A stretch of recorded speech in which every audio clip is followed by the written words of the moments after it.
conservative, run the ball here on third down. Here's Richardson. He takes it in for his first NFL touchdown. And Pittman takes it inside the 20, the 10, towards the end zone. Touchdown on 2nd and 28. The Colts capitalize. Richardson to Pittman, 39 yards. Good evening, everybody. We are the crew. We are back on Saturday night. You know it's time. How you doing, Zach? Good, man. Working a bunch. Not sleeping much, but I never do. But just working a bunch, man. Yeah, there's so much going on over here right now with work and then getting ready to move, and then it's crazy times right now. So tonight, as far as I know, it's me and Zach for the beginning, and then Trev is on CQ, and then Damon is somewhere in where is he? Cancun? Cabo? Cancun. I think he's in Cancun, and then DeMarco will be back. He's picking up his wife from work. So, yeah, tonight's going to be our season in review. We're going to go over our grades for each position.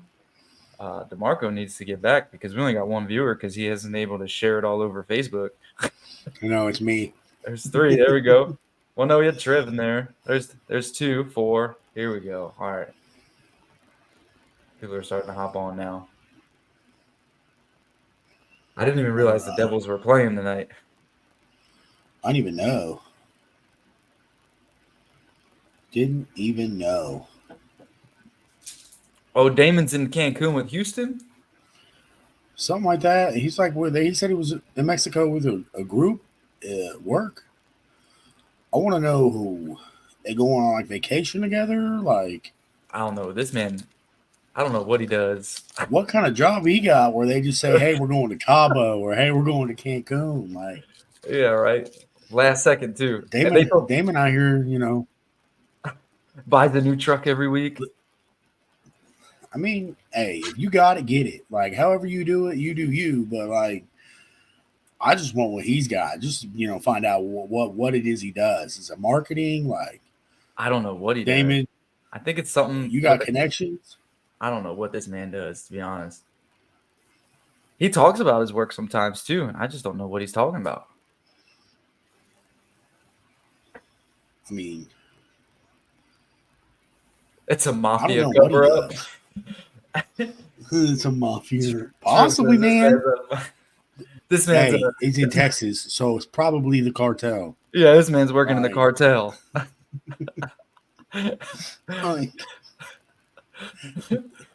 Oh, that's funny. I mean, I hope not, but certainly wouldn't shock me.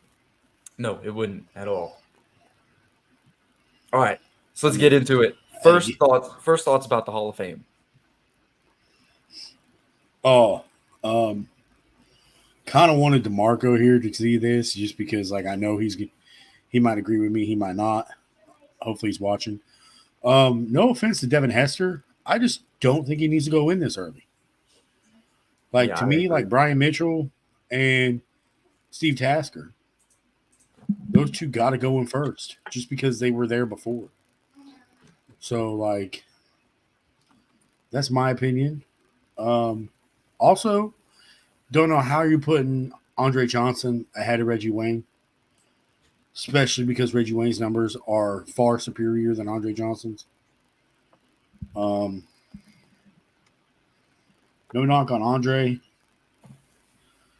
I just look at it like there's a logjam at receiver, and because you're penalizing Reggie because who he played with when he couldn't help that because that's the situation he was drafted in.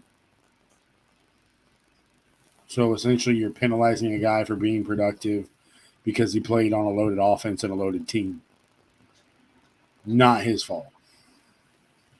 But yeah, we're going to put, like Eli Manning in next year. Yeah, we were talking about that the other day, and I think it's crazy because Eli Manning's going to make it because he won 2 Super Bowls, threw for a lot of yards because he was a franchise quarterback, but doesn't necessarily mean he was one of the best. I don't even think he was like top 5 during his time. Phillip Rivers is better. The only reason Eli has 2 Super Bowls is one was that wild card Giants defense was otherworldly. when they had a Yeah, rookie when JPP. they were 9-7. Yeah, they had Michael Strahan his last year.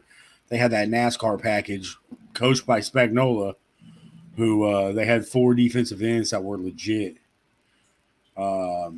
Mathis Kiwanuka and then someone else, and that front four was incredible. Now, when they came to Indy, when the Giants won in Indy, I can't discredit that Super Bowl because, in my opinion, that's the Super Bowl that Eli won because he made plays that Super Bowl, made that incredible pass versus Manningham. I mean, he essentially helped lift the Giants, in my opinion. But that first one, besides that David Tyree catch, I just can't. I can't sit here and say, yeah, Eli, you won that. You made a hell of a play, but your defense really won that Super Bowl. I think outside of us wanting Reggie Wayne in the Hall of Fame this year, I think the biggest snub outside of him was Fred Taylor. I think it's insane that Fred Taylor did not get in the Hall of Fame this year. Dude only went to 1 Pro Bowl. It's turning into like accolades now. How many Pro Bowl? Pro Bowls? Yeah, but Pro Bowl was always a fan voted thing. I don't care about Pro Bowls. I mean, Absolutely. But you watch Fred Taylor on the field, and that man was for sure a Hall of Famer. He was one of the best running backs killed of his Indianapolis. time. He killed almost everybody. That dude was a monster. Yeah. It's just insane. Yeah. It's like I looked at next year's and I forget the list of who's all eligible next year. I looked and I was Hinckley, Vinatieri. You sent it. Vinatieri should have made it. I think Vinatieri's the first ballot. Patrick Willis is a guy I don't understand how he got in. Bro played 8 years. He didn't lead the league in nothing. Not like Barry Sanders. Like Barry Sanders won an MVP and led the league in rushing 3 times. And a 2,000-yard season. What did Patrick Willis do? But he's a Hall of Famer. There's some guys at linebacker who I'm pretty sure if we scrolled through the internet and went and looked, we'd be all like, damn, how's he not in the Hall, but Patrick Willis is? And no knock to Patrick, because when he was playing, dude was an absolute beast. But when he left, Navarro Bowman, his backup, played to his level, if not better. Yeah, man. That linebacker, that white, I forget his name, who got scared because he thought he had CTE. He won Defensive Rookie of the Year that 1 year and then retired immediately after it. Came in and replaced Navarro Bowman like that. And it was like, Patrick Willis who? So you're telling me that guy needs to be a Hall of Famer? That guy's a Hall of Famer? I argue with that. Next year's eligibilities are Eli Manning, Luke Hinckley, Adam Vinatieri, Terrell Suggs, Marshall Yonda, Marshawn Lynch, Earl Thomas, Joe Staley, Demaryius Thomas, Akeem Talib, Vernon Davis, Darren Sproles, Cameron Wake. 3 of them dudes deserve to be in the Hall of Fame. Everyone else, trash. And or can wait. I got Marshawn for sure. See, I don't even think Marshawn needs in. If you're not putting Fred Taylor in, we're not putting Marshawn Lynch in. That's crazy to me, though. That's just crazy to me. Marshawn Taylor was just, Fred Taylor's better than Marshawn Lynch. I agree. But I also said that I think Fred Taylor got snubbed. I don't disagree with that, but that's just how I see it. If you're not putting Fred Taylor in, we cannot put Marshawn Lynch in. Now, who's your 3 out of that list then? And don't count Eli, because I know we both don't think Eli's a for sure or shouldn't be. Vinatieri, sure. That's me. Yep. Marshall Yonda, and Joe Staley. Everyone else, trash. Okay. Yeah. Because Marshall Yonda was the best guard in the NFL for like a decade and a half. And Joe Staley, he was consistent at left tackle for, the Niners forever. And then he left and they traded for Trent Williams. So, I mean, that tells you his impact. And Vinny's the all-time leading scorer, so he's got to go in. Well, for sure. Vinny, I mean, that dude can't be touched. Like, if he's not a first ballot Hall of Famer, then the Hall of Fame's definitely broken, which it is. You're right. Essentially, I think it's personally a good boy system, and I think it's whoever pays these voters more money. I said in our group they need to get rid of the sports writers. and the Yeah. media. Get rid of all of it, and you only let the players that are in the Hall of Fame vote on the Hall of Fame because their voice should be the loudest. Yeah, 'cause That's they just my made it. opinion. Right. That's the sacred 453, however many there is. That's the sacred number of dudes. Those need to be the guys voting, and no one else should have a vote. Because in my opinion, sports writers ruin every Hall of Fame they touch. Basketball Hall of Fame, joke. Baseball Hall of Fame, joke. Hockey Hall of Fame, I don't know much about the NHL Hall of Fame. neither do I. Sitting here watching the game, I don't know much about it. I don't even know really who's in it. We had a comment down here. Kavika Laverne Hall. That's a new name to me. He says we need to upgrade EJ Speed. I don't know what you mean by that. Like a better linebacker? Because EJ's still young. A lot of it is, I think it's his system, dog. I think EJ, he plays well and does well given what he's asked. I mean, We do suck at coverage. I do agree with that. Yeah. 100%. If it's coverage you want, yeah, I can't argue that. He's the most athletic linebacker we have now, and he's not very good in coverage. So You know, it's funny because the last couple of years we let go of some linebackers, right? We let go of Anthony Walker, and we said it was because Okereke was better in coverage. Then we let go of Okereke, and we said it was because Zaire Franklin was better in coverage. And then we said EJ Speed's good in coverage. And then we're sitting here and we're like, well, now we still suck at coverage. I just don't think it's the system that fits us. Like, I mean, I look at it like, unless you go out and get a big nickel and you tell Kenny to walk and say, bye, we're going to play a big nickel and just roll with a nickel package all the time, and your nickel covers the tight ends and covers over the middle, and then you have your safety, your third safety, take the guy on the seam or take who's ever in the slot all the time, then I don't know. It just depends, really. I think the cover three doesn't really do Indianapolis any favors. I don't like zone defense. So I don't either. I wish we would just play bump and run man and press you all game. I always felt like zone coverage was a cop-out for lack of talent. I think it's great situationally. Yeah, but when you run it all the time as your base defense, that no one's afraid of your corners at that point because your corners aren't doing their job. They're not necessarily covering. They're covering an area on the field. So how can you necessarily evaluate corners when it comes to zone coverage? Because they're covering an area rather than a person. Anymore, it's hard. I feel like you really have to evaluate a corner in those 5 yards they get where they can bump and put your hands on you. Because anything after that and how they flip their hips and are they able to run, keep up with the guy with speed.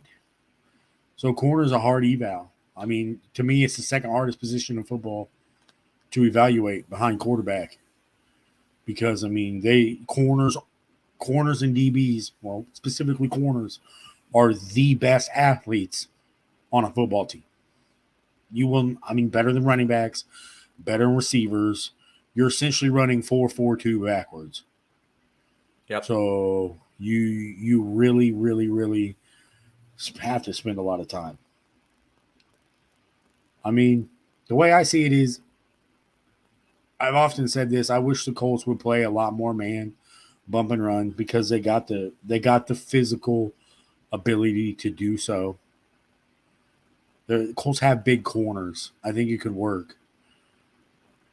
But we don't have enough speed for it. No. Defensively, we're not fast enough. Now, here's the thing. I think our corners need to be more aggressive on the right up at the release. I think that for some reason our corners aren't aggressive. They're not getting their hands on them right at the line of scrimmage. Right. And these receivers get a free release, and then they're getting burned, and now they got to try and play catch-up rather than bumping these guys right off of where they start. Kaveen Jones? I don't think Jones is trash. Bro's a rookie. A rookie. A 6th or 7th round rookie. Like, you're only going to get better with repetitions. Being that he's a rookie, I feel like he balled out for the situation at hand because Ballard said we're going young at corner. You know, I'll give you, Daryl Baker. We all know he's garbage. He's garbage. But Jones rookie, and you're right. They don't tackle. They can't tackle. Tackling can be taught, and it can be improved. I mean, I do feel like a lot of times the corners had poor technique, but also I also feel like the Colts don't really ask any corner to truly make tackles, except the nickel. They ask the nickel to come seal in the run game. Your other guys are just, hey, get him out of bounds. In my opinion. Yeah, I mean, the corners are getting a lot of hate because that's what you see initially, but you don't look at the rest of the defense and not see what's going on. You know what I'm saying? Like, I'd say that the schematically our corners were put in a lot of terrible places. I mean, Gus, I'm not a fan of Gus Bradley. Neither am I. I do think he gets more hate than he should, but I'm not a fan of him. And I think instead of us, sitting here complaining about Gus and saying, he needs to do this, he needs to do that, or he needs to be fired, we need to put the personnel there to put in place. Like everybody's like, our corners are trash. Yeah, sure. They all weren't supposed to play this year. Right. That's not who we were going into the season with. We had the idea that we were going to have Isaiah Rodgers, Kenny Moore, and Flowers, Dallas Flowers on the other side. Those were supposed to be our starting corners. And then we were going to have Rodney Thomas and Julian Blackmon on the back end. That was literally supposed to be our secondary. And then we lost Isaiah Rodgers. So we ended up going, okay, we're going to go into the season with Dallas Flowers and who was it, Baker or Jalen Jones at the time? It was going to be one of those guys. It was Baker, Baker or Jones. Yeah, and then we lost Flowers. So it's like, we're putting a lot of hate on these guys, but at the same time, a lot of these guys weren't supposed to play. And now we got to look at it like this. Now they got quality experience under their belt at a time that they were only probably going to get 30% of the reps to begin with. Now they got, essentially over 80, 85% of the reps in the NFL. Their development to me is going to be a little bit faster because now they've seen more. And they haven't faced easy wide receivers either. No. They did not have a break. They didn't have like, oh, we're going to play these mediocre trash. But they played Mike Evans, Chris Godwin. They played against Amari Cooper.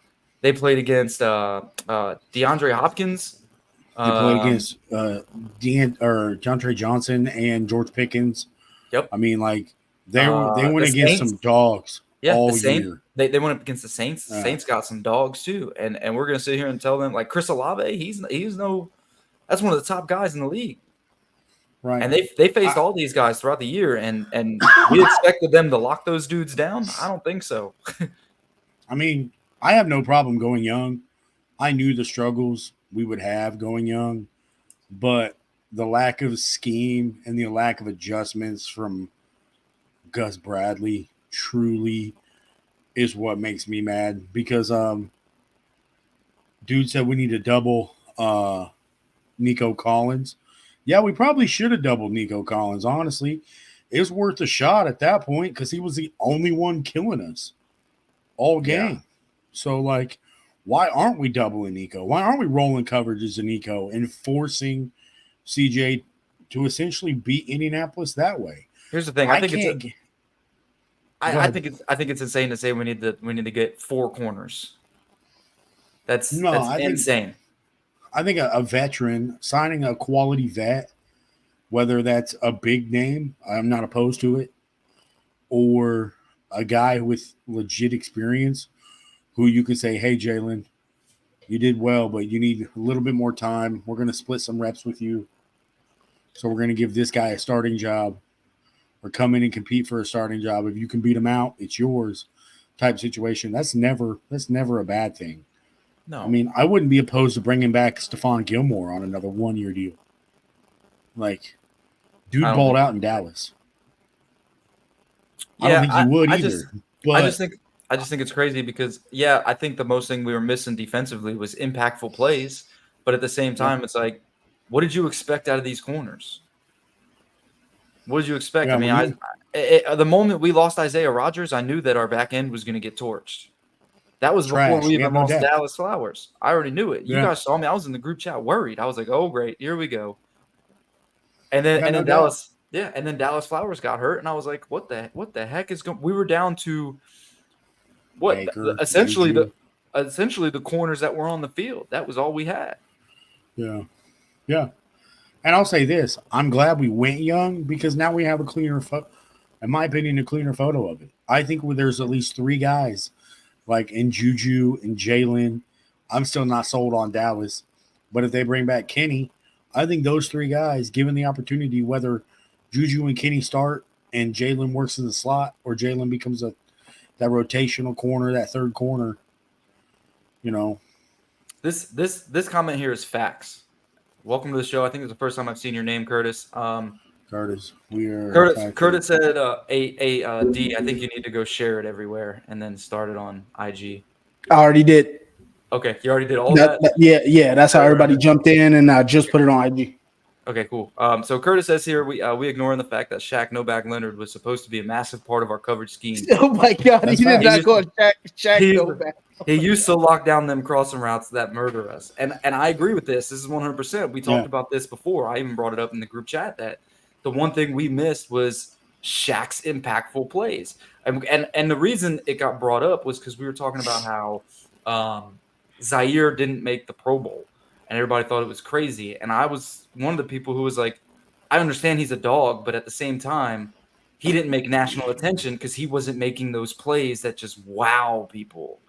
Like the Shaq Leonard type plays. If you're on a small market team like Indianapolis, you need to make those Shaq Leonard type plays. When you're turning the ball over, essentially it's 2 times a game that you could rely on Shaq to make that play when you needed it. And that's what we were missing, especially in the linebacker room. Like, those impactful plays. Now you got them eventually down the line. You got some, but we were heavily missing turnovers. Yeah, I mean, someone posted. I I do agree with this one. We need a dominant DN. That's the first thing he said. I agree with. And then Dave also saying this about Trey White here may need to be cut due to money. If we take a chance with his health, bro, if he can stay help. They also stay healthy. I'm all for this. I was about to say Xavier Howard from the Dolphins may be cut as well due to the money in cap situation. So that's another one. If he can stay healthy, Josh Allen in Jacksonville too. Just saying. Yeah, it's a couple. Brian Burns, bro. I don't know if Brian Burns is going to want to leave Carolina. Why would you stay? No, he already was trying to get a deal and they didn't sign him, so he played the whole year on a franchise tag. They're in the middle of re-establishing whatever they're doing over there. So I mean, that's one of those things where if I'm a GM, I'm trying to hopefully to lock that guy down. Hopefully the GM don't come in and save it, but I'd love to get our hands on Brian Burns. I like this. Oh nope, not that one. This one. Hey, let's boys. Real quick. Hi. What's up, sis? Fair enough. Curtis says, let's go get Ladarius Sneed. KC can't afford him if they keep Jones. They're not letting him. I agree. Nah, I think they're going to tag one of them and sign one of them, dog. Nah, I think they're going to restructure Mahomes' deal and they're going to find a way to keep them both. Wouldn't shock me. Real quick, too, this is the first time my wife's hopped on and actually watched the show, I think. 4 years running, I think is the first time she hopped on. I'd be having to put the boxing glove just to get my wife to log in and look at it, bro. I'll be trying to force her. Oh, good times. Right, crap, I lost it. Granson needs to be a starter. I agree, but I also like multiple tight end combinations. Right? I don't know how many times you've hopped on to watch. I do agree. Vendor yelled at me. Granson needs to be a starter. I mean, he's been around a while. Realistically, I don't think we can afford Sneeve if we give Pitt the bag. I mean, we got money to play with. I fully expect Ballard to be aggressive and spend. And if he's not going to go out and get a guy at corner and he spends that money at defensive end, why'd you put that toilet paper on, man? In honor of the pod, I put it on, man. Shout out to TY.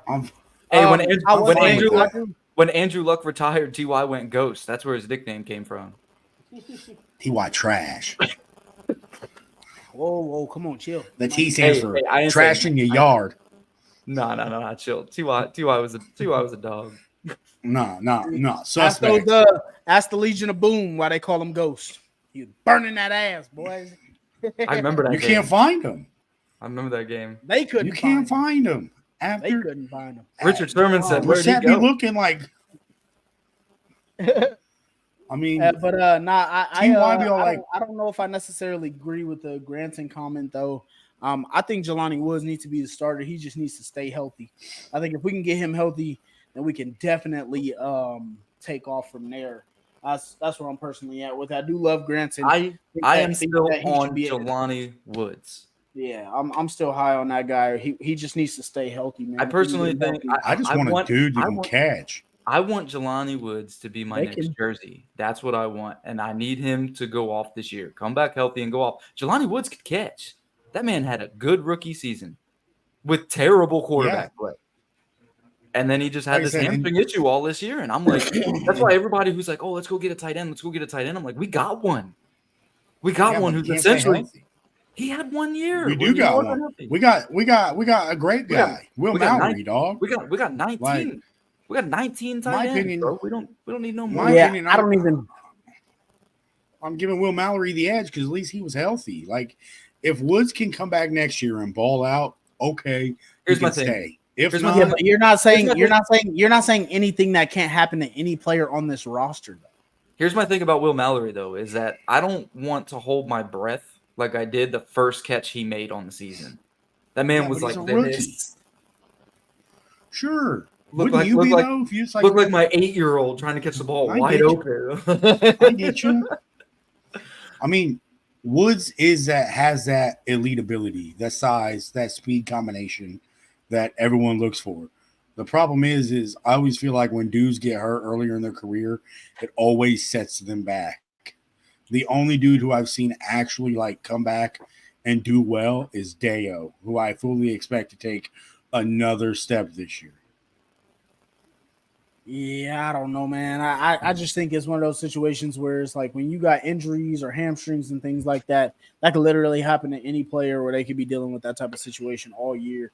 And it's only his second season, so it's like Here's the thing: a It's hamstring one of those injury can lead to worse. So if it was as bad as it was to keep him out all year, whatever. Yeah, but we wasted I mean- a roster spot on the dude.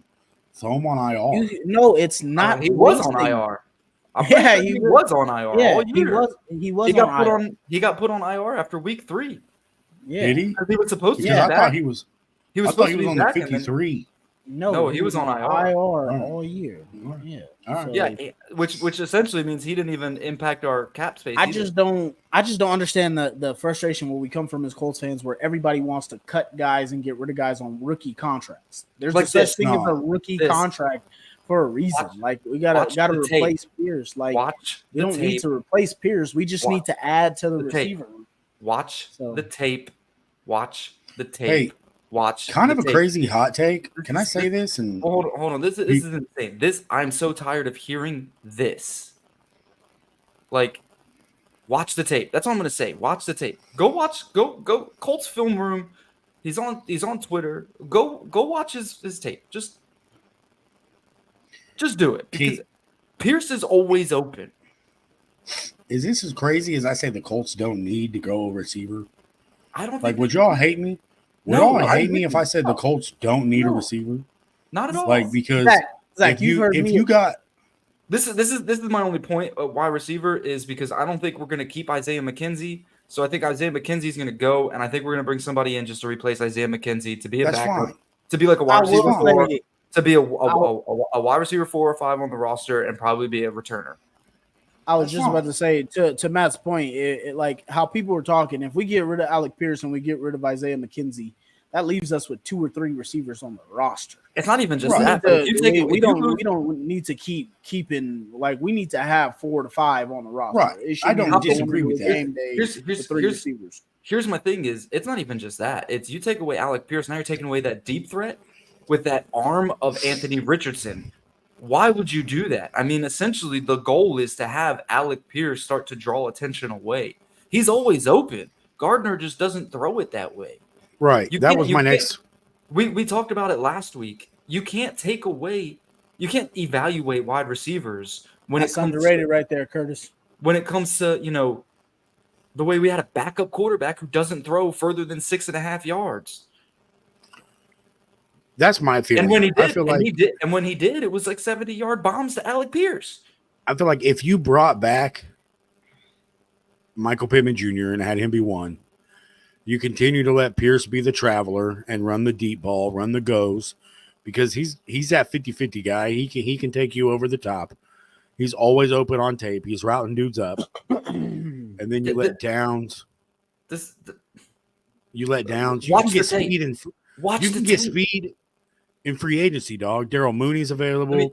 Let me ask this. Curtis let me ask this. Curtis Let me ask this real Samuel's available. Like Let me ask speed this is real quick. everywhere. This is like going to be my biggest rant throughout this whole offseason. Not the biggest rant today, but it's going to be what I rant about every time we do a show. I can see it now because every show people are talking about it. They keep saying this word, separation. Tell me where Michael Pittman Jr.'s separation is. His route running. Everybody's willing to pay this man top 5 wide receiver money, but no one talks about how he gets zero separation. Zero. Because But everybody wants to complain about the one guy who does get separation, just doesn't get the targets. Tell me how this shit makes sense. it's called Pittman Jr. shifty rather than speed. Well, Pittman's So not he's getting using- separation. Pittman's got strong hands. He's making the catches contested every time. Alec Pierce doesn't get the targets. That's it. Right. Alex Pierce, hey bro, you're running a fade.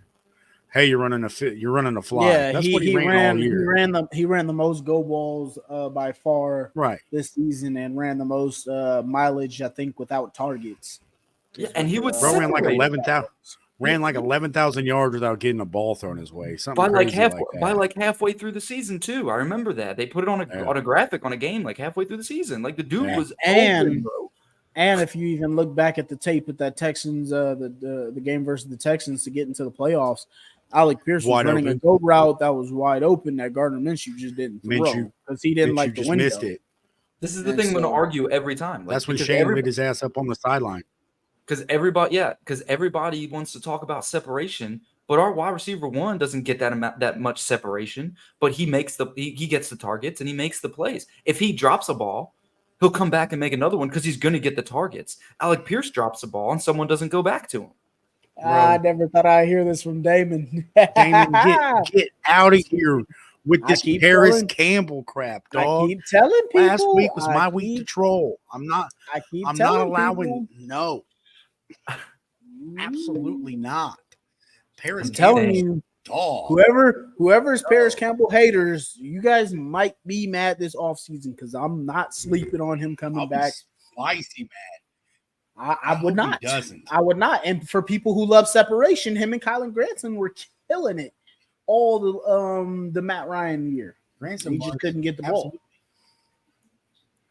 But to your point, Zach, about the whole receiver Matt thing, Ryan's the problem. reason I get excited about the receiver pick is just because you get that explosiveness. You know, that when you think about the Jamar Chases, the Justin Right. Jefferson, the Tyreek Hills, you just think about those type of receivers and what you have The the three-step ability to burst. do.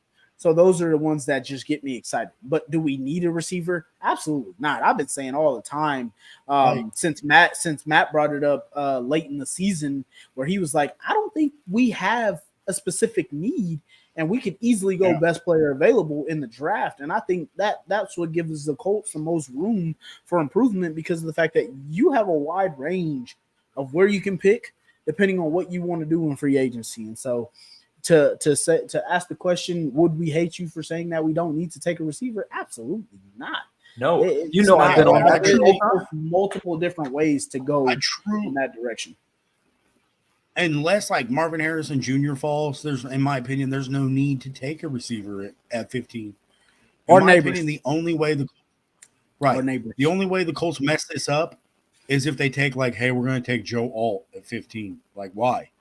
Like, if they take an offensive lineman, to me, in my opinion, that's the only way the Colts mess it up because I fully expect Ballard to be like, oh, it's the year I get to trade back in the first round. Consider it done. Like, that is the move I fully expect Chris Ballard to make this year. This was right just here. about to- NFL stats indicate Pierce had 3 drops his rookie year and 3 his second year. I saw this, and I remember using this in a conversation I was having. Because here's the thing. He doesn't get the targets. How's he dropping the ball if he doesn't get the targets? And when he does, he's wide open downfield for 72-yard touchdowns.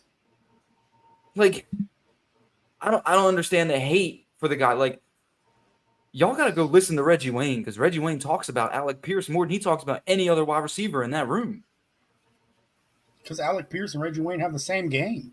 That's They're it. possession receivers. We just And I didn't have think a guy who was Rain- willing to throw it. And I think, and some of the Rain- people also, some of the people also credit some of those, they call them drops on some of those deep ball throws that he don't manage to pull in and catch. Those are not accredited as a drop. That's just an incompletion. Like, you gotta know the difference between what a drop is and what a drop isn't as well. There were a couple of times where he would, the ball touched his hands and he dropped it. Sure, okay. Yeah, like the game Pittman was out, they threw the slant and he had a chance to make that catch. That's a drop. Yeah, that's a drop. Yeah. But if you got to jump like 8 feet in the air, try and catch that ball and it goes through your hands, I'm sorry, but that's not a drop. That's just or you come overthrown. down and hit the ground and the ball And it falls out. That's not a drop, man. That's not a drop. That's an incompletion. You just couldn't come down with it. Not gonna come down with every ball. We got one from Brendan Douglas here. I didn't. I don't know realize if this that is. many. I didn't know if this was a new commentator or not, but he says we should definitely go defense. I think it depends I'm- on free I'm agency. not opposed. Yeah, I was gonna say I'm not. Also, well, both of you guys said I'm not opposed.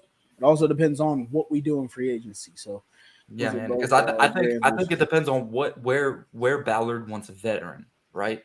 Do you want to bring in another veteran edge rusher like you did with Ebukam, or do you want? Huh? I'd almost bet money he's going to go veteran at safety because he wants consistency at safety. He beat the table at the press conference. We need more consistent plays at safety. So my money is we're going vet at safety. And that would make sense because here's the thing: you want a vet on the back end for communication reasons. I think he wants two of them. So do you re-sign Julian and then bring in another vet? I think You're going to let Julian walk, and then you're going to go get 2 new vets. Possibly guys who fit the system better. I don't know. Julian was balling. And absolutely. But in Ballard's press conference, he literally said, consistency at safety. I need it. I want it. So to me, like he said last year with pass rush, we need more pass rush. I want consistency in the pass rush. I agree with that. We go out and sign Ebukam, and he brings a whole another level of juice, plus guys step up. I fully expect him to do the exact same thing again, reading between the lines and watching that press conference a couple of times like I have. I think we go veteran on the back end. I think there's a couple safeties available. It wouldn't shock me if we draft another safety like Ballard's been doing, drafting safeties and seeing if they stick, and if not, moving them to backer. we also got the kid from Cal coming back from Cal. Yeah, Daniel Scott. Injury, yeah, Daniel Scott. Big Yeah, I disagree he with named him. He both named him by your, name in that statements press here. conference too. Said Wayne not a possession receiver. I disagree with that. And then we barely signed in free agency. I also disagree with this because there has been multiple times where Ballard has went in. Matter of fact, he's went in on quarterback like every single year since he's been here. But here's the other point to that, right? The other times, the other free agencies, he's been trying to find a quarterback. Yeah. Right. This is the first free agency since Luck. And we don't that have he's to. been able to right. Yep. That he's been able to build around a quarterback because that 1 year with Luck, that 2019 team, everything comes back to that 2019 team was loaded. He had Luck at quarterback, had a great rookie class, and we spent that offseason. Actually, we spent not that even that, offseason, because if you go back to his 2016 with Ballard, he didn't have Andrew Luck because Andrew Luck was still dealing with injuries then. Right. So he cut a bunch of dudes, and so he spins. He just don't spin on flashy big names. This is the first year I do believe that Ballard, if he wants to, because of the stability we have in Richardson and the cap flexibility we now have at the quarterback position, being he's so cheap, I fully expect Ballard to spend more in free agency. I wouldn't be mad. I agree with Curtis. I fully expect Ballard to trade that pick either for a proven vet like Brian Burns, for example, or trade back. Like the Colts are they're in the perfect position. They can add more picks, draft depth, sign vets. It's a luxury right now. As long as they don't take an offensive lineman in the first round, I truly don't think they can mess the draft up. Clearly, you disagree. Unless you trading that first round pick for Myles Garrett, TJ Watt, or Justin Jefferson, do not trade the pick. Like he said it in his presser. We must be more explosive in the passing game. We must be more explosive in our defensive back room. I mean, there's 3 ways to go there. Draft a receiver, a defensive end, or a cornerback. Whichever way you want to go is to be more explosive. Do not trade back. If you trade back, I disagree. Essentially on drafting a wide receiver or whatever to make your offense more explosive. I think when you evaluate our offense, I really think it boils down to the fact that we didn't have Anthony Richardson. And I really think, I know I'm not saying that I think he's going to be elite like everybody's sitting here saying. I'm not saying that off of, the one full game that we watched him play and the couple games where he did great things like against Houston and he did do good things against Jacksonville. And all I keep going back to is that Rams game and how well he played in that second half. But so I'm not going to sit here and be a homer and be like, oh, he's going to be, hot fire off the press as soon as he steps on the field next year. That's what I'm hoping he is. But essentially, we didn't have that explosive offense because we didn't have him. We had Gardner Minshew, who has never made an offensive explosive. We also had Jonathan Taylor, who was still trying to work his way back. So to me, I think you can even just get more explosive just by having AR back on the field. But see, that's also where I'm going with this though. So say in the case that I got wood right here. Anthony Richardson misses another game or 2 or whatever. And look at the Cincinnati Bengals when Joe Burrow goes down. They're able to bring in a Jake Browning and can still be explosive because of who they have at receivers and a couple explosive, one of those, that rookie running back that they had that was very explosive. I'm saying that we need to have that depth and explosiveness if Anthony Richardson can't create all the explosives. Because when Anthony Richardson is in there, yeah, boom, we're explosive.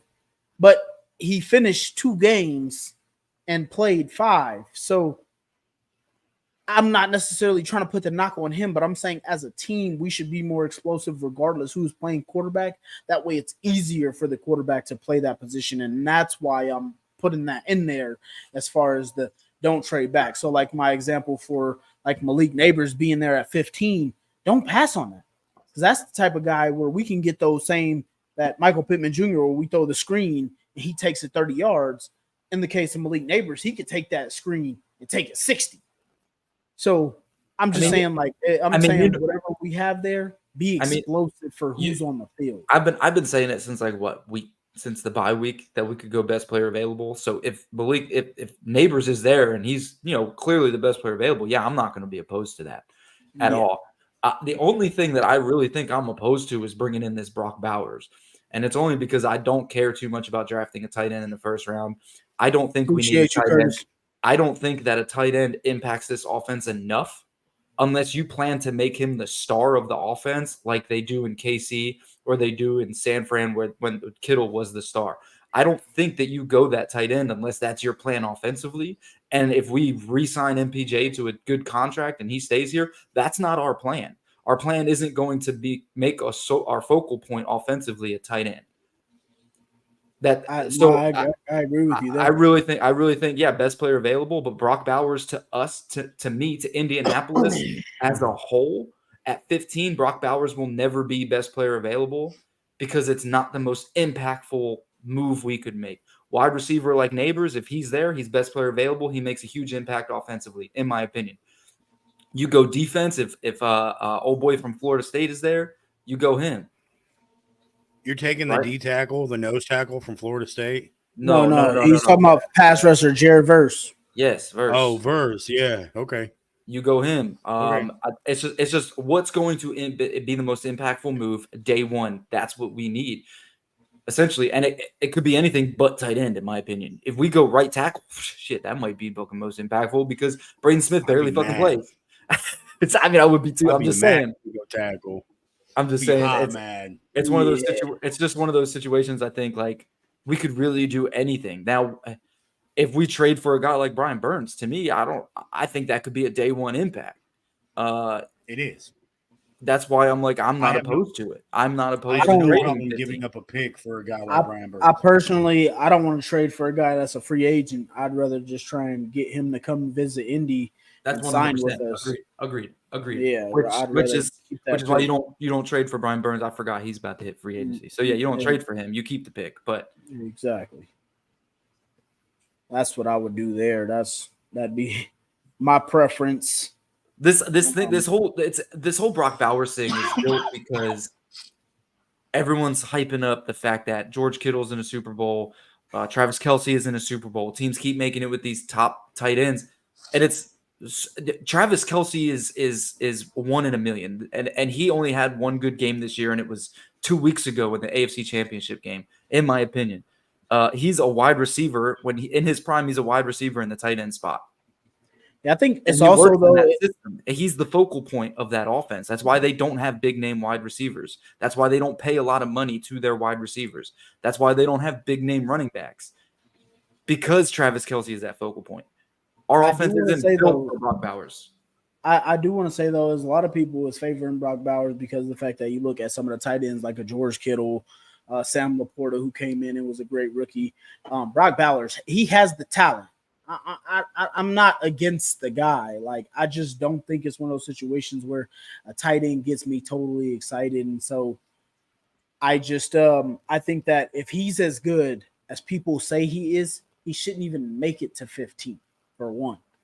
For two, I don't think he will. It's like I just think there's other positions that I feel like think about it. Think back to camp. We had 12 freaking tight ends on the roster at one point. I think the reason we had all those guys is because Jelani Woods wasn't healthy, Wally Cox wasn't healthy, Colin Granson wasn't healthy, and Will Mallory wasn't healthy. So literally all four of the guys that we were going to have on the roster at some point during training camp were not able to practice or can't play or whatever. When we went into the season with a 53-man roster, we had a 6-to-5 ratio of tight ends to wide receivers. Exactly. Bro, we had I lied. I lied. It was 5-to-4. 5-to-4. Because we had less than 5 wide receivers. We had 5 tight ends and 4 wide receivers going into week 1. Yeah. Who are you putting the franchise tag on? No one. Nobody. I'm not tagging nobody.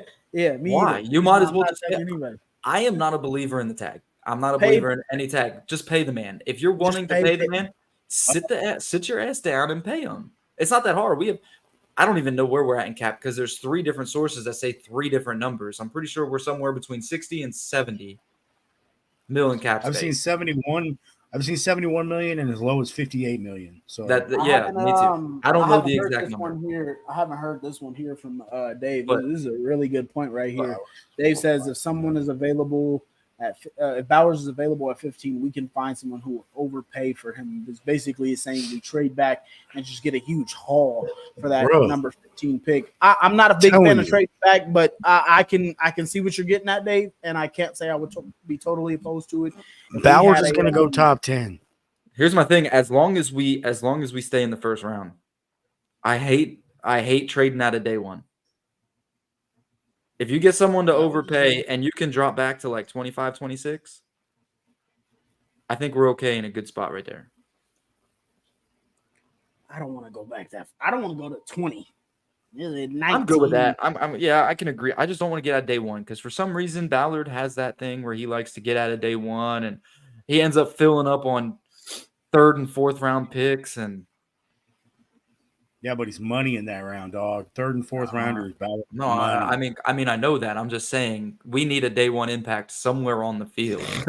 So, yep, I agree with Matt there. Like, I don't. That's why I don't want to go back too far. So, I do think that Dave has a good point. If we were to go to like because I think the Jags are at 18. So I really don't want to go behind the Jags. So I feel like they are trying to screw us out of a position. But if we can get to like 17, 19, we end up behind the Jags, but we got like swap picks and a third 2024 third round pick. I think Ballard will go for that. So that's where I would be at with the overpay and possibly another pick or something. I don't think we have to worry about it, honestly, because I think Bowers goes 7. I'm hoping he do. I have no. Someone is going to fall for that golden goose and take him, and he's going to bust. Because as I've said on the internet and argued with some dude, DeMarco helped me bury some guy saying, printing out, the last 15 years of tight ends. Unless you're Travis Kelce, you're a bum. And like most first round tight ends have been trash. And here's the thing: George Kittle wasn't even first round pick. Yeah, and George Kittle isn't even a guy he's who's a like 6th round pick. George Kittle's not even dominating right now.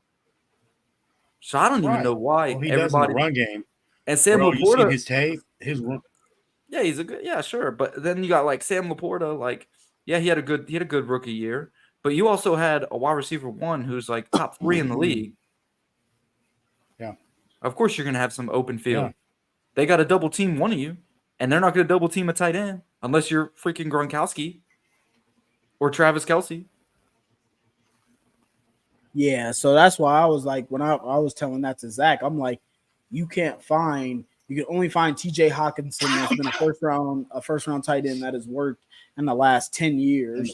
And then even my guy Kyle Pitts in Atlanta so far has been, dare I say, wasted pick because they haven't been able to use him.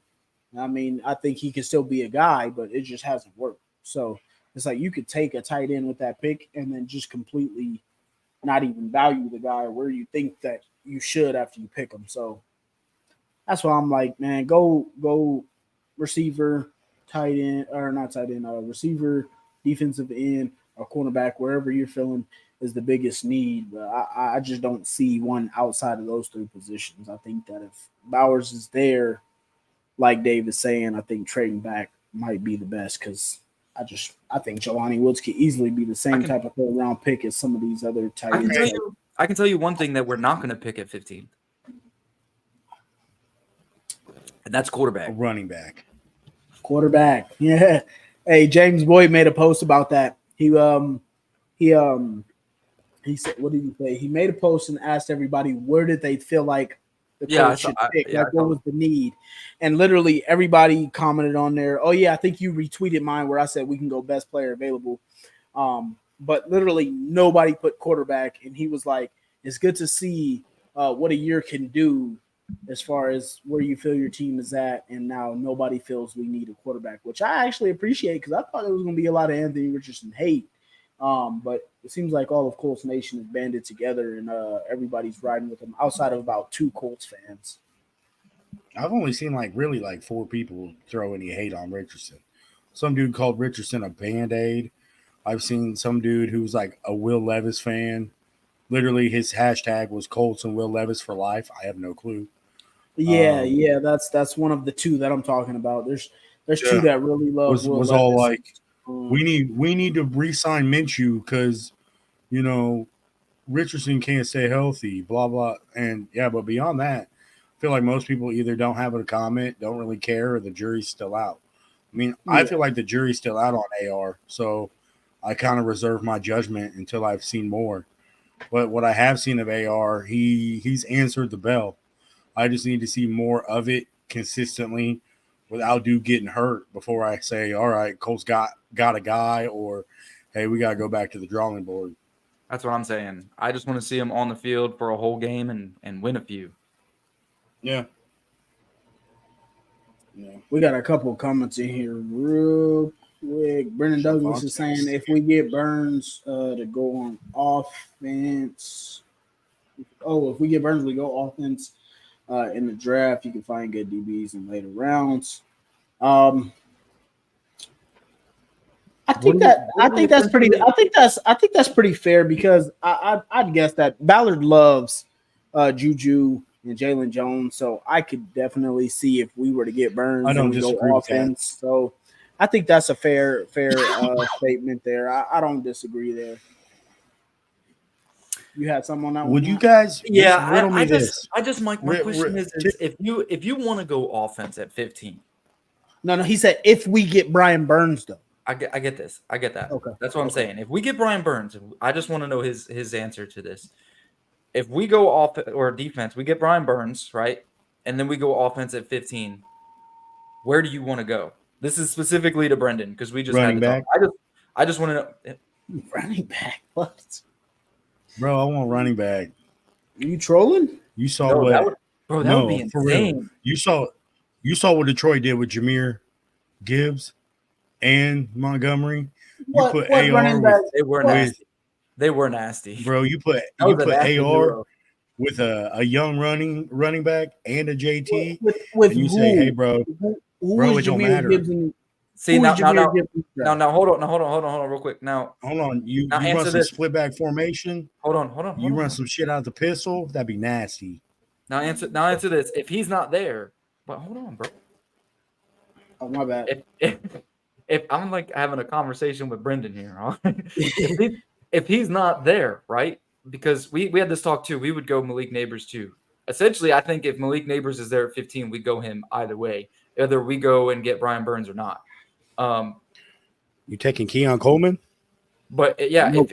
if he's not there, where are you going? Are you sticking to wide receiver, or is there anywhere else you would look at 15? Like, okay, now you can Bro, I'm taking if a receiver's not there and we go Burns, let's say in free agency, I'm taking running back. I'm getting the best running back in the draft, and I'm telling teams, hey, Zach, in Indy, name we me just pound the rock. Name me the running back you're taking.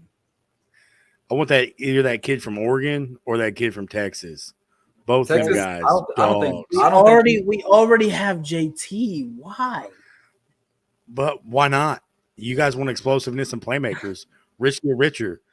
Bro. Because running back, forget, I love running back, Wishbone. running back, not like receiver though. You can choose. I get it. which I get it. receiver you- I get it. Hey, I can't argue with you because you make a valid argument. This is just me saying, fuck it. Let's run the wishbone, dog. Let me ask I'm this. all about it. Let me throw this point out there. The Saints I don't did like it. it. It'll The give me a Saints heart. did- the Saints did it when they had Mark Ingram. Yeah, And but then they went and drafted. they But couldn't- hold on. Let me finish my points because I'm on your side. Jeez, bro. The Saints did it with Mark Ingram. They brought in Alvin Kamara. Those are two top running backs. I believe they both went first round. And guess No. what? They didn't win any Super Bowls. Kamara went second round. I think it was like in the beginning of the second Yeah. round, though. It doesn't count. Kamara was second round pick. That doesn't count. He was like the second pick of that day. But either way, to Matt's point, Zach, they didn't win no Super Bowls. So what's the point? It didn't I, help Drew I Brees understand. score that. Listen, I understand. But I'm just saying, like, we're arguing explosiveness. What if the best guy on the board's a running back, bro? At 15. But it's not. It's what do we not. do? But it's not. We don't know how, but we don't know how it's gonna play out, guy, bro. We can't sit here and say it's not. No, I can I tell would you take a running right back now. over I take there's not- Bowers. No, the only running back that you can take to explain to me that's that explosive is Brooks, and he's coming off an ACL injury, so that's not a first round pick. Yeah, I can get him it, later. but I'm just saying- There's no other argument. But here's the thing. What? Ballard likes guys with injuries coming out of But not college. the first. No. He'll steal him. He'll steal him in like the third. If he's there in Okay, the third, I'm- if he's there in the third, I can guarantee Ballard probably gonna take that man. I'm with that. I'm with that. If Because we do that, I'm we did it Hey, with Julian I'm Blackman. just throwing and we did it with ideas someone else. out I can't here. remember who it was. I know, but Zach, you throwing out stuff that's gonna make me rip out my hair. I'm telling you, I'm not trying to piss No, anybody look, off. you gonna look like I Zach swear. I do not want another repeat of Philip Dorsett. I If we take a I pick swear. that I just clearly I- feel we don't need, I'm going to go insane. I'm going to lose it. Like there's just not one. Like I if swear, there I'm was- not trying to if make there was anybody a- if mad, there but was I'm a- just saying. if there was a Saquon Barkley in this draft at 15, then I'd be like, Right. hell yeah, go ahead, do it. Like do what you got to do. But there's not that running back in Right. this draft, and like I said, Brooks is the No, only one no. coming off of injury. But Brendan answered here, and he said Romo Dunze or Keon Coleman, and Rome is not going to be. I take He's going to be a top 10 pick. I take Keon. I think Keon is worth it at 15. I know his film is sketchy. I know it's sketchy at times, but again, to me, I look at it like if you take a receiver at 15, it's a luxury. It's a luxury pick because we don't need it. We don't need it. It's like taking a running back at 15. I just disagree with the. We don't need it. It's a luxury. I just disagree with the Keon point, but I do agree with the receiver point. I don't think Keon Coleman, like, he doesn't create that separation. So all Colts fans are going to be moaning and groaning about, oh, he doesn't separate. We got a Michael Pittman Jr. 2.0. And then his effort on film reminds me clearly of the guy that we talked about that we didn't want anymore, which is Chase Young. His effort on film looks eerily similar to the George Pickens, where he wasn't blocking the ball for other guys. Yeah. So there's just too many red flags for me with Keon Coleman. So, I don't know if Matt had any more for you, Brendan, but I don't think that if Marvin Harrison Jr. or Malik Neighbors isn't on the board there at 15, and I mean, I guess some Colts fans will want Bowers. I just don't see the Colts going offense after that pick. I agree with this next comment he made. Right, I do agree with that. I was just being a troll. Brendan, let me know about Zach Moss. Where you at with Zach Moss on that, Brendan? I know Dave, right? Hey. He's like, I was ready to rip it out, Dave. I'm telling you, man. I'm just pulling ideas out, man, because you never know. It's draft season. Wild stuff gets crazy. I wouldn't be mad if the Colts took my favorite prospect in the draft, Johnny Newton, defensive tackle from Illinois at 15. I would love that. I would love that. Will they? No, but I would love that. That's a fair room, Brennan. I wouldn't be mad there. I don't think I'm against it. At that point, I don't think I would take another running back. But I'm against the re-signing Moss. Period. Me too. Period. Dude, no. Period. You don't want him back? Thank you for the couple games you gave us. Thank you. You played great. But I'm a huge fan of Evan Hall, man. I am a huge fan of Evan Hall. And I truly think, and I think it showed as the season went on, this is nothing against Zach Moss. I just don't think there's a reason to pay him. Because the other two running backs, Sermon and Goodson, outside of a dropped ball in a game that was important, I feel like they proved that it was literally a system that was working in the running back room. I think because they were going off those last few games. Shane's system, dog. That system, that's why it favors running backs. That's why I was so heavy. That's why I didn't think we needed to re-sign JT last year. That's why I was like, bro, Shane's gonna bring a run game. It's included. It's like you buy Shane Steichen, run game included. So to me, I would love nothing's better than a 1-2 punch. Exactly. You take a running back at 15. No. Here's the thing. I agree. Nothing better than a 1-2 punch. I get it 100%. Hey, but the real thing quick, is that you can get a 1-2 punch from any of the other guys that we have in that room with Evan Hall, with Sermon, with Goodson, and JT. Because essentially you have two running backs on the field at all times with AR anyway. The running game is going to work no matter which running back we use. That this system is a running system. It favors it. It's not a Frank Reich running system. It's a Shane Steichen running system, and it works. Did you guys grade any positions yet? No, we didn't actually. Okay. We just kind of were talking, and you hopped on, and we just kind of kept on talking. We didn't grade anything. Okay, no problem. I just wanted to say real quick. I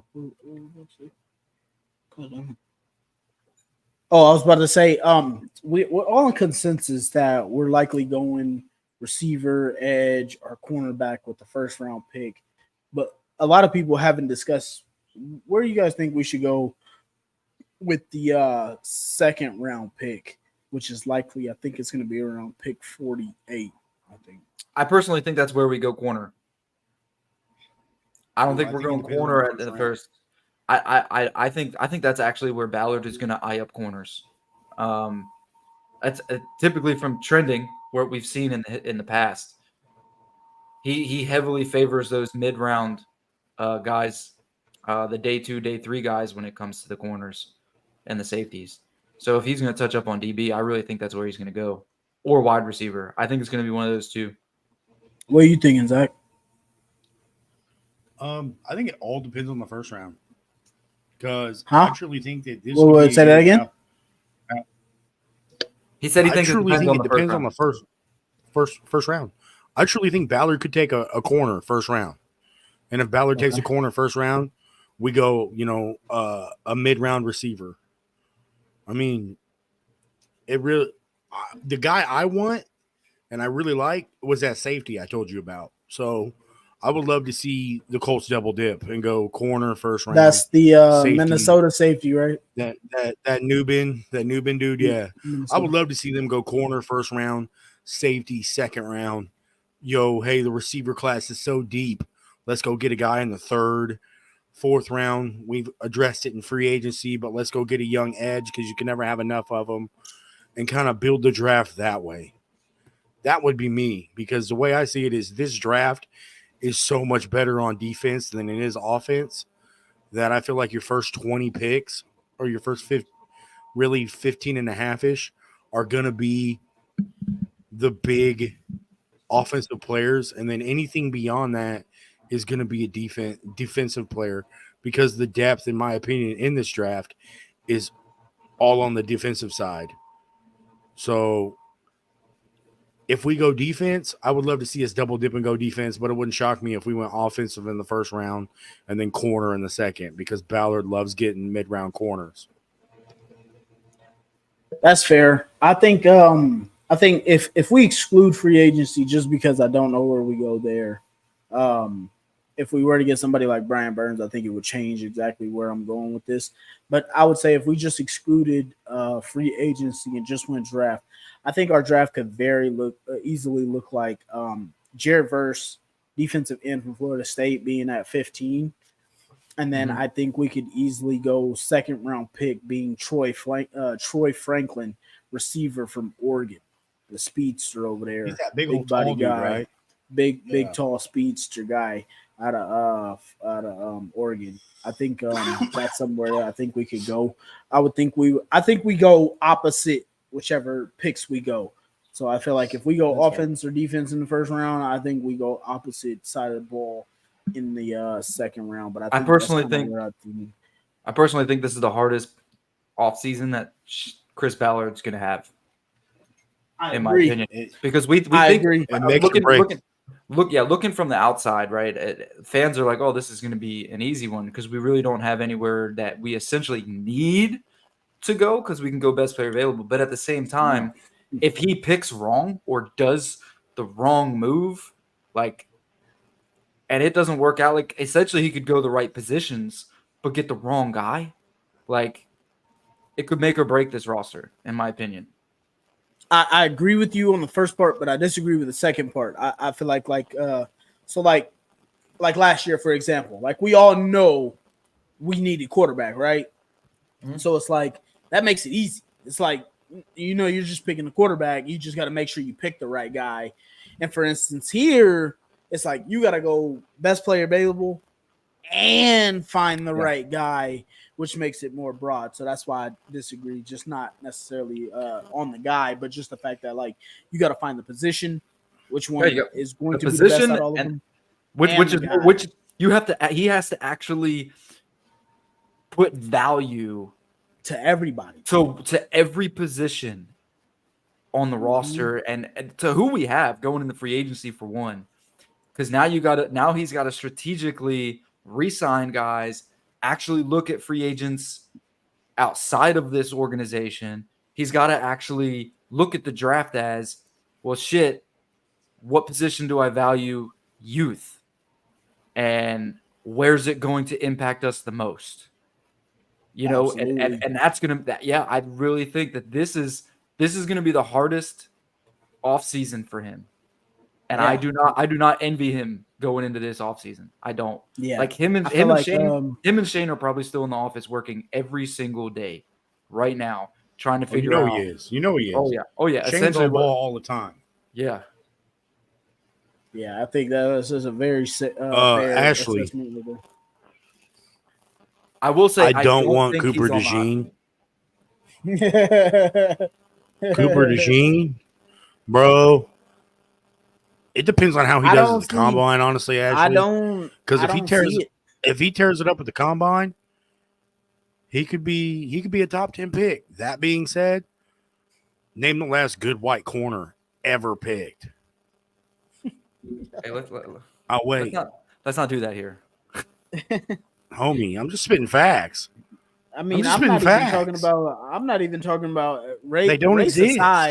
Race aside, when I watch bro, the they film don't on exist. Cooper, I mean, either way, he's a safety. I'm just. That's what a lot of people are saying, and I just when I watch the film and I turn on tape, I just don't see like a lot of people are talking about him being the best cornerback in this draft. And when I turn on the film, I just don't see it. Regardless of the race, there's a kid being a white cornerback. He got speed, so I discount him as white. He's with his speed, he's an honorary black guy, if you want to call him that. But I just don't see the skills, the coverability. I don't see the best corner of this draft. He played defense at Iowa. You got to be solid to play defense at Iowa. Like, I give credit where credit's due. They run a tough scheme in Iowa. Like, you play defense at Iowa, you're going to be a solid pro. I fully expect you to be. But I just don't. Not with him. Like, I just don't see it. I feel like there's a dude from Toledo, a corner from Toledo, who's way underrated and way better. Oh, you talking about Quayon Mitchell? Yeah, that dude's everybody. A stud. A lot of people his draft stock is rising with a lot of people. That dude's a stud. His film is chef's kiss, dog. Like, stud. Yeah. Bro, I'm sorry. This is one of the most intense hockey games I've watched in a while. Yeah. It's Carolina and the Devils, and it's nothing right now with 3 minutes left. And in the final quarter? Yeah, final period, yeah. Damn. No score. Intense. But yeah, man, so I think that's pretty fair as far as the first and second round. It's just tough to know what we're going to do when we don't know where we're going to attack in free agency. We're at the 112 mark here. Appreciate everybody who's been coming in. Appreciate the 4 viewers that are still in here. And the one like we got. Please remember to like, share, and subscribe. We got merch down there, so please go check us out at ZTV, the ZTV site. Be advised that says OG on the logo or above some of these merch down here because it's the OG logo. I believe you can even scan the QR code. Yeah, you can scan the QR code. It'll take you to ztvonline.com, and then you go to the 3 white lines, the tab, and then you go down to the shop, and you can look at the shop.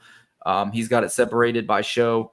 That's on ZTV. So we've got our own little section in there. You go in there. He's also working on some other stuff, some other merch for us that he said will be done by Friday or by the end of next week. So shout out to ZTV and Joey Carr for all the work that he's been putting in for us. Absolutely. Yeah. Shout out to ZTV and the guy, Joey. So with that being said, we at the now 113.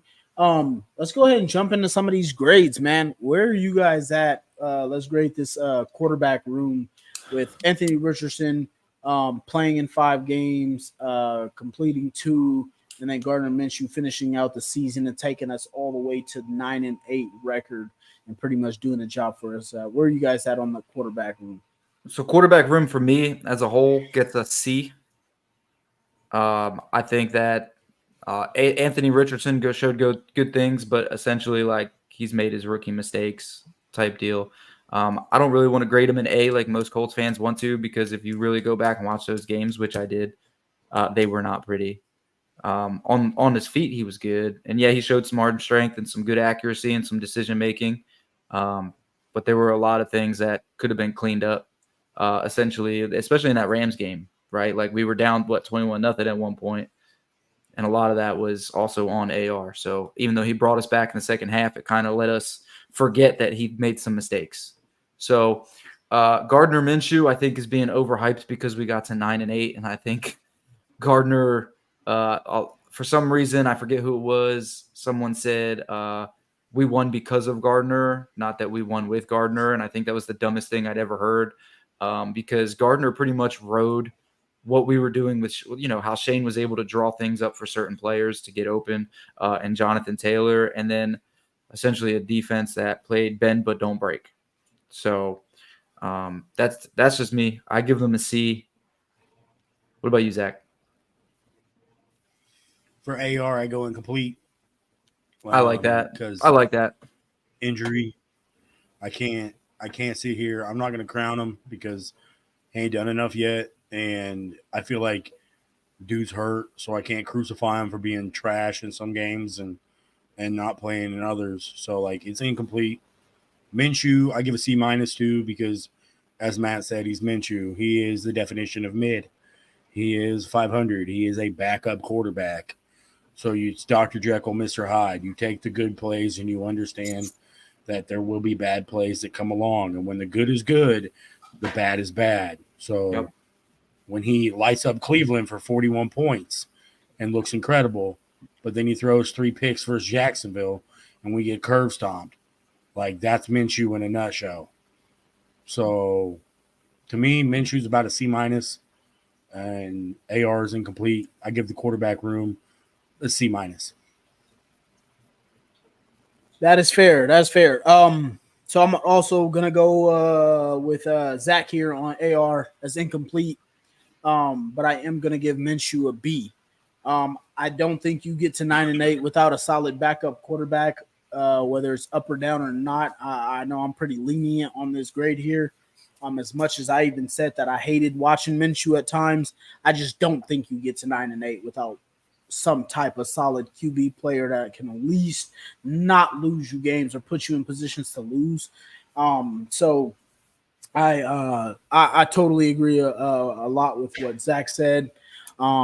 As far as how Minshew played, where you can be, sometimes he looks like a starter, and sometimes he looks like, holy shit, how did you get into the NFL? So totally agree with those points, but I just think that a lot of that time he kept the guys steady, and he was also one of the guys to bring us back from some of the points where we lose to Cincinnati and then we beat the crap out of the Steelers. He's one of the guys to let us know, to let the team know that we shouldn't take moments for granted. He became a leader at some of those points, and he, for the most part, was efficient. And so I would overall give Minshew a B. And then give the overall room a B- just because of the incomplete that we got with Anthony Richardson, which we do have a lot of excitement and stuff to look forward to. So overall, QB room B- for me. So Just C+ running back room, guys. All right, running back room. Running backs. Me, this is my one room that I gave an A. I don't think I could give anything less than an A. I think every single running back on this roster played well when they played, and I mean, you got to look at it. JT played well when he got healthy. Zach Moss played well in the beginning of the season when JT was out. Then you had Goodson and Sermon played well in the times that they needed to. And then even Evan Hall in the beginning of the season before he went down was playing pretty damn well too. So that's the one room that I think gets an A, in my opinion, except for fucking old boy from week 1 who fumbled the ball. DJ. Yeah, that dude can go fuck off somewhere. But yeah, Where you at, Zach? I give this room a B. Only reason why is you paid JT. JT, I know you're coming off an injury, but I expected more. So that's my knock. Everyone else, I give Zach Moss, you stepped up, so you get an A. Trey Sermon, when called upon, you were excellent. So I'm giving you, an A, a B. He's about to give Goodson an Evan A for that drop. No.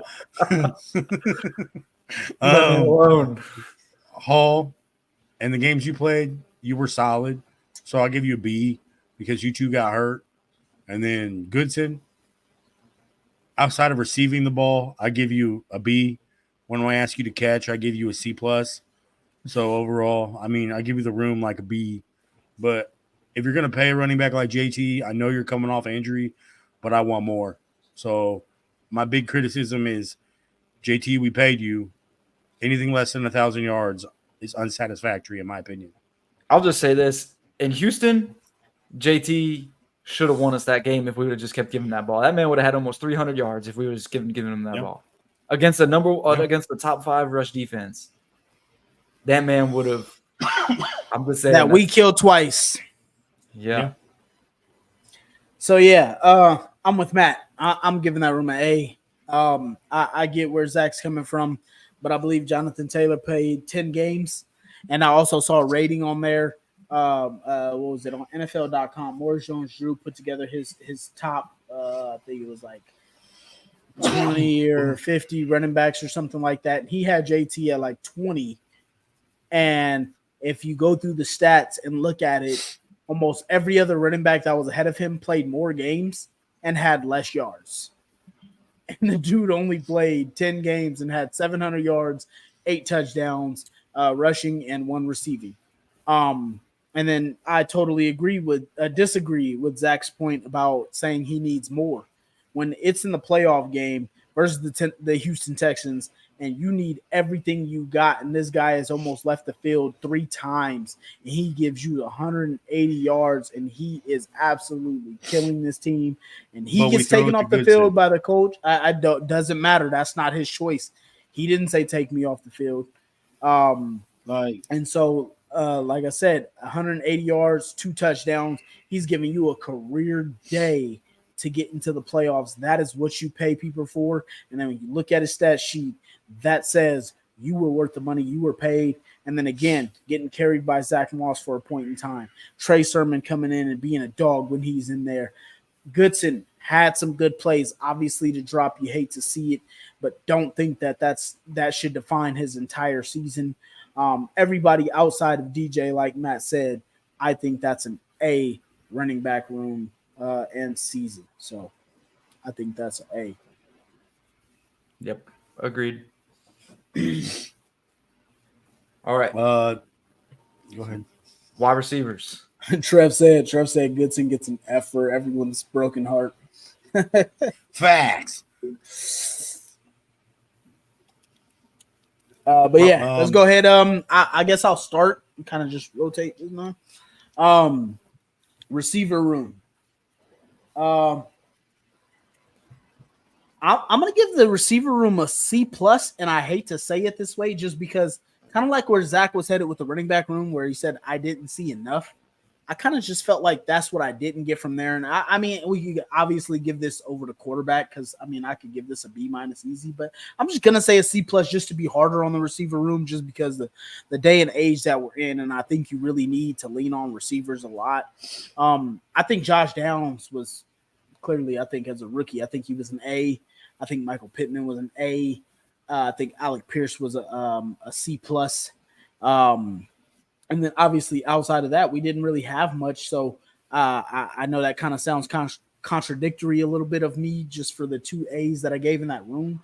I just don't really feel like it's enough to win in the NFL is pretty much where I'm going with where I saw this receiver room. I thought it looked is about maybe efficient as I probably thought.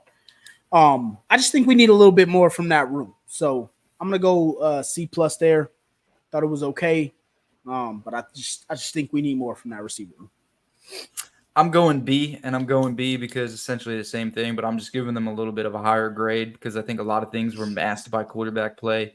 And I think when you look at the tape and you look at some of these wide receivers that they were doing pretty good things. I do have my hardest knock on MPJ, and I think MPJ could be extremely elite and be a top 3 wide receiver if he gets better separation. And I think that's one thing that I've noticed about him his whole career is he's always contested. Always contested. And I think, you know what? His best plays come off of quick slants, and that dude can take it to the house, and I'm good with it. I'm good with his contested catches. I just wish he would get more separation. That's it.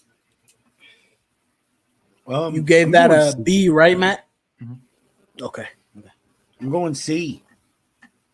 Because really, outside of Pittman Jr., and his consistent catching, and then the way they use downs. I mean, obviously Minshew. Again, I'm just repeating what you guys said, but I'm going C just because we need more. Obviously, need to see more of it. Totally agree there. Trev is in the comments here. One of our other co-hosts here. He's saying receiver. He's going with a B minus. He thought Josh Downs looks great. Obviously for a rookie, MPJ showed he is him being a number one wide receiver and proving to everybody that he can be that guy. And then, but too many question marks overall because you're thinking about the rest of the room. We really just didn't see much out of other guys. He thinks Pierce will have much better numbers with AR.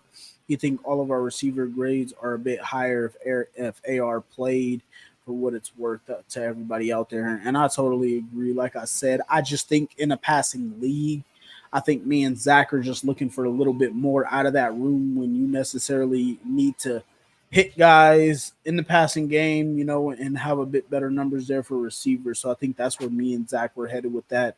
But I think Matt is in the same place. He's just gave him a little bit of a higher grade, just like with Trev, because the two receivers that we think that we needed to show out were two guys that actually did show out in Josh Downs and MPJ. And I'm with you, Trev, on Malik Neighbors. Zach, go ahead and start us out on the tight end room, man. Where are we at with that room? I'd love to hear you guys' grades on this one. I give this room a D. Bro, there's not enough. Like, I want more. Like, real quick. For your grades on this one, I'd love to hear you guys' opinion on because we're gonna grade it, and I just want to hear where you guys' minds at as far as usage, expectations versus reality of what we got. Where are you guys at with that? Because we obviously know the tight end room wasn't used a lot. I give this room a D overall based on production because they weren't used a ton, so limited. So I'm grading on a curve here. But when they were used and in clutch moments outside of Granderson, dudes dropped the ball. Literally actually dropping the ball and figuratively. I need to see more going forward because while I know Shane's offense isn't geared toward a tight end, for AR's development's sake, having a consistent pass catcher he can throw the check down to besides a running back is a beautiful thing. And allowing the tight end to eat underneath and work off downs would open up some things, incredibly. Granson individually, because I'll give him an individual grade. Everyone else is a rookie or hurt, so incomplete. I give Granson higher. Granson gets a B because bro's routing people up. If he was in any other offense, if he was in Kansas City, if he was in Philadelphia, old Philly when Shane was there, a place like that, I truly think Kylan Granson's name would be he's an up-and-coming top 5 tight end in the NFL type stuff because he has that potential. The Colts just don't use him. It's totally fair. I give him an F. An F. Right off the bat. All of them. I don't care about the usage, none of that. Fair. What I care about is the fact that none of y'all could be fucking healthy. None of y'all. That starts from Jelani Woods down. Everybody's banged up, hurt all year, and essentially we had 6 of them motherfuckers, 5 of them, whatever, going into the season. 6 if you count Jelani Woods, and none of you could find a way to be a breakout. Mo Alley Cox, you need to go. You fucking suck. I'm sorry, but we had all these tight ends. And I'm grading based off what our expectations were, and our expectations were this tight end room was going to ball. Right? Everybody debated on who the best tight end was we had between Granson, between Jelani Woods, between who's the other guy? I can't even think of him right now. Will Mallory, Pharaoh Brown. Hold Well, so we had 12 of them, so I'm forgetting Oh everybody's yeah. name. Well, it don't matter because all of them get an F. I'm sorry. I expected this room to ball out. I expected at least one of them to step up and be at least a 600-yard receiving tight end, and it just didn't happen. So, and just like Zach said, man, them guys need to do better when it comes to being those check down guys or being someone to rely on when the play breaks downfield. That's what you're there for. And essentially, these tight ends just weren't there. And when you get passes downfield and you're dropping them big moments, I understand having drops. I understand things like that happen. But in big moments, that's your time to make that play. That's your time to make your name. And if you're not making your name, then what are you? Replaceable, in my opinion. And every single one of these tight ends is replaceable. I almost hate how bad we're grading this room because this could prove everybody's points that we should probably go get Brock Bowers because this is pretty bad. Our other co-host Trev is saying here he has the tight ends with a C. Granson is the only one approaching consistency, and he's average. Everyone else is just potential, and potential is just shit you haven't done yet. Best ability is availability. Kyan Granson is the only one who even taken snaps consistently. I'll add to what he said there. So yeah, to Trev's point and to Zach's point as well, I think that's totally fair to say. I'm gonna go with a D here though. I'm gonna go just with a basic D, just because of the fact that I feel like a lot of what we did in the blocking game with Mo Ali Cox, I think was solid. I also think with some of what we did in our receiving game with Granson was inconsistent, but it was solid. That's the whole reason I put it to you guys to ask about your usage versus the expectations, and the expectations that I had when I saw we had 12 tight ends and training camp was either we're going to use them a lot, or maybe guys just aren't available, and it turns out they weren't available, and so that's why I'm really going with a D there. I just think that we missed out on a lot of what should have been production for Jelani Woods, but it's almost as using incomplete, except we got a lot of snaps from other tight ends. Love to see what other guys can come up and step up and do. Hopefully we get Jelani Woods back, but I gotta go D there, man. Just didn't really get what I felt was enough from that tight end. So going D. Offensive line, I'm going B. Huh? I'm going B on offensive line. You a tough grader, man. So I was going to give them an A, but I'm still really mad at Braden Smith because Braden Smith was always hurt and it pissed me off. So Braden Smith's the reason they don't get an A. Well, I'm Where you at, Zach? I give everybody else an A except Braden. So offensive line, everyone's getting an A except Braden. Braden, because you're hurt and you only played 6 games this year, I'll give you a C. 6 games where he was the top that all-pro, that dude lineman. Right. Like you get back to being, like legit and you play well, I'll give you an A. But everyone else on that offensive line, incredible. Even my guy, Will Fries, who I couldn't freaking stand, balled out this year. So, like, everyone but Braden Smith, congratulations, you get an A. Braden Smith, you get a C because you're Dookie this year. Come back next year, maybe you get an A. It's the only part of the offense that I watch and focus on religiously all year is that offensive line because I played it, I breathed it, I see it, I study it. Braden, you let me down. That's all. Man. Go ahead, DeMarco. I'm going to go ahead and offset both of you guys' grades by going ahead and throwing here an A++ for this offensive line, including offensive line coach Tony Sperano Jr.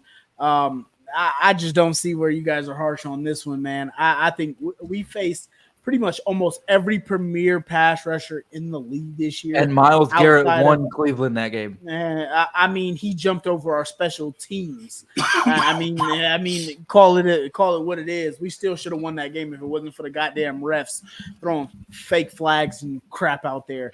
But I'm talking about everybody from except for Nick Bosa and Micah Parsons that we didn't go against. I mean, T.J. Watt, God damn it, T.J. Watt, Myles Garrett, Nick Herbig, the rookie, Highsmith from Pittsburgh. We actually didn't go against Judon because he was out that game, but pretty much every offensive lineman. I mean, even the guys in Cincinnati. I mean, this offensive line went against everybody, and they had solid games each and every week. And not to mention, Blake Freeland was thrown to the wolves for all of those games that you guys said that Braden Smith missed.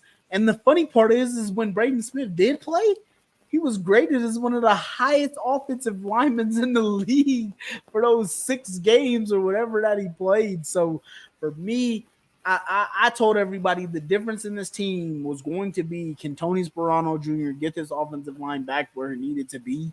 And I believe he did. I give this offensive line an A++. That's where I'm at with that one. Real quick here, Trevor's saying here, O-line, he gives them an A-, a huge return for him from Q and Kelly. Another 2 there. Kelly was one of the best centers in the league all year. He was also a Pro Bowler, got snubbed from All-Pro. Huge upside from Ryman and Fries moving forward. Smith was good when healthy, but that was almost never, even though he was graded as one of the highest players when he was healthy, because I'm going to just keep throwing that in there. Y'all want to keep crapping on my guy, Braden Smith. Freeland showed certain flashes when replacing best abilities Smith. availability. I like his upside as eventual starter. Yeah, so that's where Trev was going with that. I mean, even if he's available or not, I still think it's great experience for Blake Freeland to come in there and face some of those elite pass rushers, just as our guy Bernard Ryman did when everybody tried to write him off. And then for the last 4 games of the season, he was one of a really good left tackle and came into this season being a really even better left tackle. So I just think that builds all for us to bode well in the future. Keep protecting whichever quarterback is in there, especially Anthony Richardson. Keep moving forward. But, yeah, I'm going A++ there, man. All right. Defense, going corners first. This one's hard for me because I feel like evaluating them is tough because of youth, that I don't want to give them an F or a D. I think I'm just going to go with C for these guys because of youth and that they got good experience. That's just me. There's not much to say. We've already talked all about the corners. So I agree. Verbatim. They're getting a C.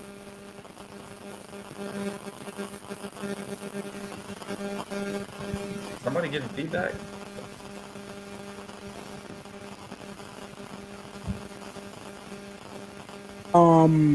As for me,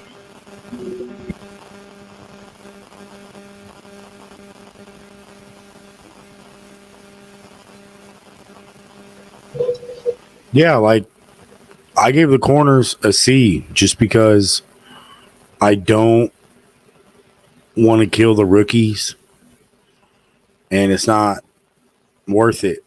They're still young. They need more time. I think given the situation at hand and what they were asked to do, they exceeded expectations to a certain extent. yeah, I'm gonna go C+ on the corners here. Outside of Kenny Moore, I think everybody's grade was almost incomplete. You throwing rookies and undrafted players into the fire and kind of just seeing where they land because you're testing guys out because we lose Isaiah Rodgers in the preseason or in the off season, and then we lose Dallas Flowers in the 4th game of the season. So I really gotta say it's a tough one to grade because our guys Jalen Jones and Juju Brents, they played pretty good when they were in there. And then we obviously had some games with Darrell Baker Jr. But it's just a tough one to grade from how much we actually had to see guys actually come in healthy and play and be themselves. So I'm gonna go C here for our defensive back room because outside of Kenny Moore, we just didn't get to see a lot of great play. Oh yeah. No. So I guess we're ending there. I didn't see that. I didn't see y'all say that, so my bad. No, it's all So good. we're gonna do defense on the next episode. Yeah, I will hopefully not we be- get our I will not guys. be here. Oh, you won't be here for that one? No, I got a daddy-daughter dance next weekend. Oh, geez, that's all a I bunch just of went and did one of those. people. Yeah, I was just about to say Zach did his like this past week, and my brother I just did did that his Friday, like last yesterday. week. Yep, mine's on Yeah, the so- 17th, so mine's on Saturday. So mine's gonna have to miss that one. Yeah, well, I mean, we'll discuss for everybody out there. We'll see if Matt wants to probably be back for that one. We'll see how that goes. Hopefully, we get everybody back, whether we do it next weekend or the weekend after that. But yeah, so far that's our grades. I think Matt, you've been writing it down as far as Yeah, overall. yeah. Okay, so we'll tally up some votes and then I'll get that out to everybody to see where we are as overall rooms. But again, we got the merch out. We got the Kicking with the Crew. We got the old logo out there. We did update our logo just for some stuff that we had to shake out and make sure we were okay with. Didn't know if everybody checked out the trenches this week. Was Zaire Franklin and EJ Speed. Please go check that out. T.Y. Hilton was on there talking about some of the old stuff on there. We were definitely make sure we try and keep up with you guys. We've been having a lot of stuff going on week to week. But again, we are live on Instagram. Check us out on Facebook, YouTube, Instagram, X, Twitter, whatever you want to call it.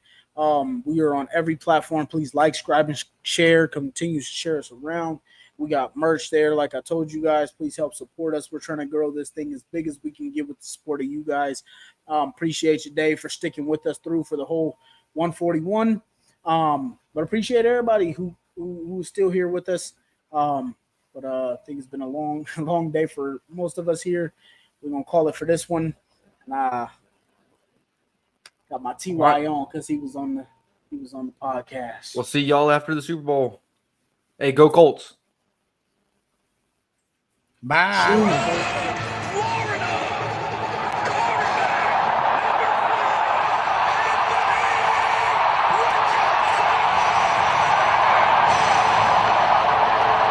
Gonna stay conservative, run the ball here on third down. Here's Richardson. He takes it in for his first NFL touchdown.